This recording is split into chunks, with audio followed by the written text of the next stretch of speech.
Hello friends, मेरे YouTube channel English वे में आपका स्वागत है। आज मैं आप लोगों के लिए फिर से शॉर्ट स्टोरी लाई हूँ। आई होप आप लोगों को ये पसंद आए, तो लास्ट तक इस वीडियो को ज़रूर देखें, क्योंकि कुछ आपको इसमें नए वर्ड भी मिल सकते हैं और आप चाहे तो उसे नोट डाउन भी कर सकते हैं। और हाँ, जो भी आपको नए वर्ड मिले उससे आप 2-4 सेंटेंस ज़रूर बनाएं, जिससे आपको वो वर्ड अच्छे से याद हो जाएगा, लंबे समय तक वो याद हो जाएगा। अगर आप ऐसे ही नोट डाउन करके छोड़ देते हैं और एक बार में याद करके छोड़ देते हैं तो वो आपको ज़्यादा दिन तक याद नहीं रहने वाला है। तो चलिए वीडियो को स्टार्ट करते हैं। फर्स्ट ऑफ ऑल मैं इसका टाइटल बताऊंगी। तो इसका टाइटल है द विक्ड क्रैब, यानी कि दुष्ट केकड़ा। क्रैब मीन्स केकड़ा होता है और विक्ड मतलब दुष्ट। तो ये हमारा विक्ड एडजेक्टिव हो गया, जो कि क्रैब के बारे में एक्स्ट्रा इन्फॉर्मेशन दे रहा है कि कैसा क्रैब। तो विक्ड क्रैब यानी कि दुष्ट क्रैब। तो चलिए देखते हैं कैसा दुष्ट क्रैब इसमें था, कैसे दुष्ट क्रैब का जिक्र होता है। A huge tree and a lake near it were home to many birds. A huge tree यानी कि एक विशाल पेड़, and a lake near it, it pronoun use किया गया है। तो एक बड़ा पेड़ और एक लेक यानी कि झील, नियर इट, इसके नज़दीक में एक क्या था, बड़ा झील। वर होम टू मेनी बर्ड्स यानी कि बहुत सारे पक्षियों, मेनी बर्ड्स यानी बहुत सारे पक्षियों का क्या था, होम, घर, यानी कि बसेरा था। एक पेड़ और एक झील, और उस पेड़ पे बहुत सारे पक्षियों का क्या था, बसेरा था। वहाँ पे बहुत सारे पक्षी रहते थे। All the birds were leading very peaceful life. All the birds यानी कि सभी पक्षी, वर लीडिंग यानी कि व्यतीत कर रहे थे, जी रहे थे, वेरी पीसफुल लाइफ यानी कि बहुत ही शांतिपूर्ण जीवन। Until a cobra came up to reside near the tree.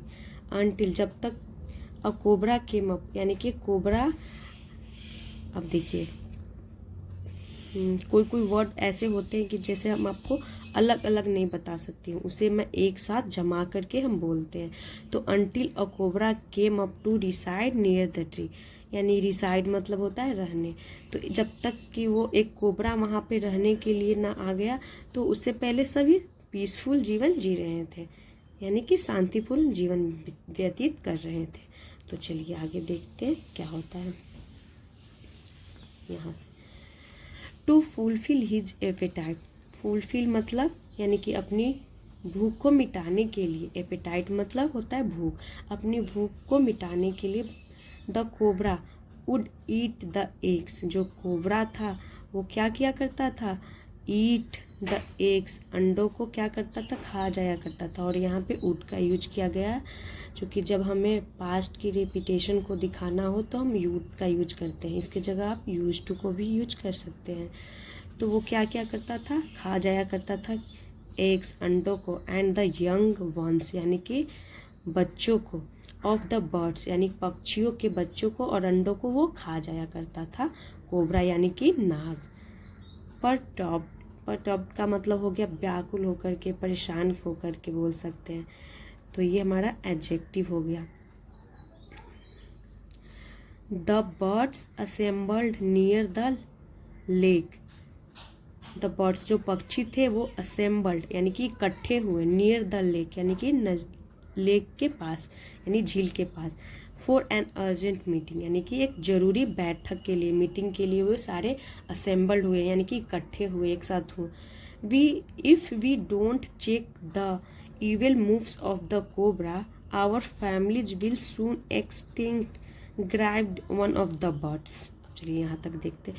If we don't check of the evil moves, अब ईविल मूव्स का क्या मतलब हो गया, ईविल मतलब तो पता है कि बुराई होता है, शैतान बोल सकते हैं। तो ईविल मूव्स यानी कि शैतानी चालों, बुरी चालों को, इफ़ वी डोंट चेक यदि हम नहीं रोकते हैं बुरी चालों को, ऑफ द कोबरा यानी कि कोबरा के, उस कोबरा के बुरी चालों को हम नहीं रोकते हैं, आवर फैमिलीज यानी कि हमारा परिवार, विल सून यानी कि जल्द ही, एक्सटिंक्ट यानी कि विलुप्त हो जाएगा, गायब हो जाएगा, grabbed one of the birds यानी कि पक्षियों में से एक कहा, दुखी मन से, ग्रैब्ड यानी दुखी मन से, शोक मन से कहा। तो यहाँ पे हमेशा प्लूरल फॉर्म होती है, और ये हमारी कंडीशनल वन की सेंटेंस हुई। देखिए यहाँ ये फर्स्ट पार्ट हो गई जिसमें हम प्रेजेंट इंडेफिनिट का यूज करते हैं, और सेकंड में विल का। तो ये दोनों सेंस हमारा देगा विल का ही, लेकिन हम फर्स्ट में प्रेजेंट इंडेफिनिट का यूज करते हैं और सेकंड में विल लगाते हैं। जैसे देखिए होता है ना, यदि तुम मुझसे मिलोगे तो मैं तुमसे बात करूँगी। तो ये दोनों सेंस दे रहा है गी का, लेकिन हम फर्स्ट सेंटेंस प्रेजेंट इंडेफिनिट में यूज करते हैं। सिमिलरली यहाँ यूज किया गया है। Cried one of the birds, यानी कि पक्षियों में से एक ने कहा। A crab sitting near overheard their conversation. Conversation यानी कि बातचीत। देयर किनके, यानी कि पक्षियों, जो पक्षी बातचीत कर रहे थे। तो ओवरहर्ड मतलब होता है सुनना। जब कोई लोग बात कर रहे हैं तो आप उनकी बातों को सुन रहे हैं, तो वो होता है ओवरहर्ड करना। ओवरहर्ड यानी कि सुनी। तो अ क्रैब सिटिंग नियर, यानी कि एक क्रैब यानी कि केकड़ा जो बैठा हुआ था नज़दीक में, वो क्या सुनी उनकी बातों को, किनके, पक्षियों के। एंड थॉट, और सोचा। आई शुड, अब यहाँ पे देखिए शुड नॉट का शॉर्ट में शुडंट लिखा गया है। I shouldn't let go of this golden opportunity. Golden मतलब सुनहरा, अपॉर्चुनिटी यानी कि मौका। मैं इसे सुनहरे मौके को नहीं जाने देना चाहिए। Some of these birds eat us too. Some of these birds यानी कि दीज बर्ड्स, इन पक्षियों में से कुछ। अब देखिए यहाँ पे प्लूरल फॉर्म का फिर से यूज किया गया है। सम ऑफ दीज बर्ड्स यानी वन ऑफ माई फ्रेंड्स, यानी मेरे दोस्तों में से एक। तो यहाँ पे हमेशा प्लूरल फॉर्म होता है, यानी कि उन पक्षियों में से कुछ ईट अस टू, हमें भी खा जाते हैं। टू यानी कि भी, अस यानी कि हमें भी, ये हमारा प्रोनाउन हो गया। आई शुड मिसगाइड देम, मुझे मिसगाइड करना चाहिए। देम उन्हें, यानी कि पक्षियों को। देम उनके लिए प्रोनाउन यूज किया गया है। तो मिसगाइड का मतलब क्या हो गया? मिसगाइड मतलब किसी को रास्ते से भटका देना, गलत सुझाव देना, उसे मिसगाइड करना बोलते हैं। आई शुड मिसगाइड देम, मुझे उन्हें मिसगाइड करना चाहिए। And get rid of my predators as well. Get rid of का मतलब होता है छुटकारा पाना। तो मुझे प्रेडेटर्स का मतलब है शत्रु, एज वेल भी, और मुझे अपने शत्रु से छुटकारा लेना चाहिए। ऐसा कौन बोलता है? ये कौन था? क्रैब। जो क्रैब था वो बोलता है कि मुझे उन्हें मिसगाइड करना चाहिए, किन्हें? पक्षियों को। और इस प्रकार मैं अपने शत्रुओं से भी बच जाऊंगा, क्योंकि मेरा शत्रु पक्षी भी है जो मुझे खा जाता है, तो मैं उन्हें मिसगाइड करता हूँ। ये क्रैब का ये प्लान था। आगे देखते हैं क्या होता है। Pretending to be a sympathiser. Sympathiser का मतलब हो गया हमदर्द। प्रिटेंडिंग का मतलब हो गया कि दिखावा करना, जैसे बोलते हैं ना कि प्रिटेंड करना, दिखावा करना। तो टू बी अ सिंपैथाइजर, हमदर्द होने का दिखावा करके। द क्रैब, जो दो क्रैब था, सजेस्टेड यानी कि सजेस्ट किया, सुझाव दिया। द बर्ड्स यानी पक्षियों को। माई फ्रेंड्स, मेरे दोस्तों। अ मंगूज यानी कि एक नेवला। लिप्स यानी कि रहता है। ये हमारी प्रेजेंट इंडेफिनिट की सेंटेंस हो गई। रुकिए पहले मैं इससे सेट कर लूँ। अ मंगूज लिव्स नियर बाई, यानी कि एक नेवला रहता है नियर बाई, नज़दीक में। Why don't you steel food, क्यों नहीं तुम भोजन चुराते हो? फूड यानी कि भोजन। फ्रॉम हिज होल यानी कि उसके होल से। किसके होल से? मंगूज के होल से। देखिए ये क्रैब बताता है कि एक नज़दीक में एक मंगूज रहता है, तो क्यों नहीं तुम उसके होल से, उसके होल जो जिसमें नेवला रहता है, जो कि नेवला सांप का बहुत बड़ा दुश्मन होता है, तो वो बोलता है कि क्यों नहीं तुम उसके होल से भोजन चुराते हो। And throw it outside the crab's hole, और थ्रो यानी कि फेंक दो। इट किसके लिए प्रोनाउन यूज हुआ है? भोजन के लिए। आउटसाइड यानी कि बाहर। द कोबरास होल यानी कि कोबरा के होल के बाहर। यहाँ पे स्ट्रॉफी एस लगी है, यानी कि कोबरा के होल के बाहर फेंक दो। On tracing his food there, यानी कि ट्रेस करने पे, पता लगाने पे, हिज फूड अपने भोजन को वहाँ पे, देयर यानी कि वहाँ पे। ही वुड कंसीडर यानी कि वह समझ लेगा, यानी मान लेगा। ही यानी कौन? नेवले के लिए यूज किया गया pronoun he.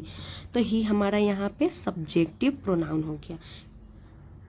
He would consider, वह मान लेगा यानी समझ लेगा। द कोबरा यानी कि कोबरा को। एज द थीप यानी कि थीप के रूप में, चोर के रूप में।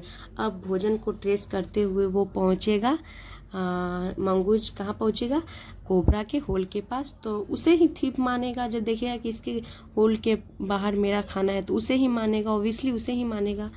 तो वही उसका प्लान है कि वो एज द थीप, चोर के रूप में मानेगा, किसे कंसिडर करेगा, यानी कि कोबरा को, एंड किल हिम, और उसे मार देगा। ऑल द बर्ड, सभी पक्षी, gave an instant node, node मतलब होता है हामी भरते हुए सर को हिलाना, तो उस इंस्टेंट नोड यानी कि सभी ने जल्दी से हामी में सर को हिलाया। The wicked crabs plan work, जो विक था दुष्ट क्रैब्स का प्लान, जो उसकी सोच थी, साजिश थी, वो क्या हो गई, वर्क यानी कि काम कर गई। अब वो यही तो चाहता था, तो सभी पक्षी सहमत भी हो गए। The provoked mongoose not only killed the cobra but also the birds living nearby. The provoked यानी कि जो उस्काया हुआ बोल सकते हैं या भड़काया हुआ मंगूज था, जब उसका खाना जो चुरा लिया था तो वो तो भड़क गया था, गुस्से में आ गया था, आवेश में। Not only killed the cobra बल्कि also the birds living near by. अब देखिए क्या हुआ, जो मंगूज था वो न केवल कोबरा को मारा बल्कि जो आसपास में बर्ड्स रहते थे उन्हें भी मार दिया। देखिए यहाँ पे लिखा हुआ है but also the birds living near by, जो आसपास में रहते थे पक्षी उन्हें भी वो मार दिया। ये थी आज की स्टोरी। तो देखिए क्या होता है, कोबरा कैसे अपना प्लान बनाया, वो खुद नहीं मारा, पक्षियों का वो सहारा लिया और खुद उससे पक्षियों को ही नुकसान हुआ। वो जो गुस्साया हुआ था मंगूज, उसने पक्षियों को भी मार दिया, ना केवल कोबरा को ही मारा बल्कि पक्षियों को भी मार दिया। तो ये थी कोबरा की साजिश, इसीलिए इसका टाइटल दिया गया था है विक्ड क्रैब। आई होप आप लोगों को मेरी स्टोरी अच्छी लगी हो। अगर आपको मेरी स्टोरी अच्छी लगी हो, पढ़ाने का तरीका अच्छा लगा हो, तो प्लीज़ इसे लाइक करें। Thanks for watching.